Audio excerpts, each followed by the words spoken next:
दोस्तों 2019 ईरान आमको 12% कम rate petrol Daula से हिसाब से भारत पेट्रोल लिटर पिछा 75 टका से हिसाब से एवं जदि रूस आउ ईरान ठार आम तेल किणवा लिटर पिछा आमको 75 ରୁ 80 टका दबाक पड़ो।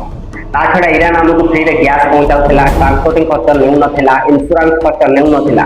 आ सबुठार बड़ कथा है ध्यान शुण कौन होउछि आम ईरान दोस्ती आम संपर्क केମିତି खराब होउछि। ईरान आमको 60 दिन क्रेडिट देउथिला आ कहूला तुम आम कंचा तेल किणी नहीं जाओ नहीं से तुम रिफाइन कर, रिफाइन करी से पेट्रोल डीजेल मोबिल किरोसिन बाहर कर, से तेल को नहीं पेट्रोल पंप पर्यटन पहुँचाओ, पहुँचाया पर से बिक्री कर, बिक्री करी तुम से जो पैसा आसो लाभ रखी बाकी पैसा आमको दियो। यानी 60 दिन पर आमको रिटर्न कर, ताको कहते 60 दिन क्रेडिट। फ्रेंड्स ईरान ठार तेल किणवा समय ईरान आमको पैसा निए ना, ईरान आमको कहे तुम कंचा तेल नहीं जाओ ताको नहीं छाण रिफाइन कर, से जो तेल बाहर नहीं बिक्री कर, आउ बिक्री कराया आमको लाभ रखी आमको पैसा दियो। ईरान भी यह कहूला आमको पैसा दियो ना, से पैसा आमको सामान दे दियो, आम ईरान को सामान देला बाकी जो पैसा बचुला ईरान आमको कहूला से पैसा आमको डॉलर दियो ना, से पैसा आमको रुपीस रे दियो, यूको बैंक थ्रो दियो। डॉलर देले आमको अधिक पैसा दबाक पड़ो। देख नोट छापिकी तुम गरीब से दूर कर जब तुम पैसा बाहर कंट्री आक्सेप्ट हम ना नोट छापिकी तुम के गरीब दूर कर ना, बरं दरदाम वृद्धि हो रोजगार कम लोक रोजगार हरइबे। ईरान आमको एत सब फ्री ऑफर देला भी आम अमेरिका कथार ईरान सब ऑफर को मना करदे।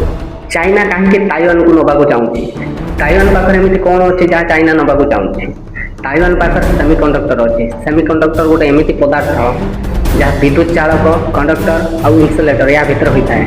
यह मुख्य रूप से सिलिकन हुए, सिलिकन ही बना जाए। बर्तमान जो जुग आम इलेक्ट्रोनिक्स सामान जो जिन व्यवहार करमती smartphone, computer, car, laptop, AI घर जो इलेक्ट्रोनिक जिन व्यवहार आम करुचे से जो दिमाग व्यवहार हुए जो ब्रेन अर्थात माइक्रोचिप जहाँ कहुए, यह विद्युत प्रवाह को नियंत्रण करे। पूरा विश्व में 60% ରୁ अधिक सेमीकंडक्टर एकाला ताइवान उत्पादन करे। आ चाइना रे अधिक इलेक्ट्रोनिक सामान तैयारी हुए, से चाइना ताइवान को जबरदस्ती दखल करने को चाहूँगी, आसे नहीं ही रही।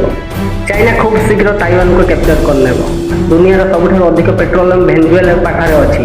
अमेरिका जबरदस्ती भेनेजुएला को कैप्चर करनेला, तार राष्ट्रपति को अमेरिका उठेकी नहीं गला, देश भर पशिकी राष्ट्रपति को उठेकी नहीं गला। से चाइना चाहूँगी ताइवान को जबरदस्त दखल करने को। जितेबाला चाइना ताइवान को नवाक आसो से अमेरिका ताइवान को बचाइवा निश्चित आसो। किसी रिपोर्ट अनुसार 2027 भितर चाइना ताइवान को जबरदखल करने को चाहूँगी। चाइना चाहूँगी अमेरिका युद्ध में बिजी रहू। बर्तमान युद्ध चलती ईरान आउ इज्राएल भितर, अमेरिका इज्राएल को सपोर्ट करुच्ची, मिसाइल देउची।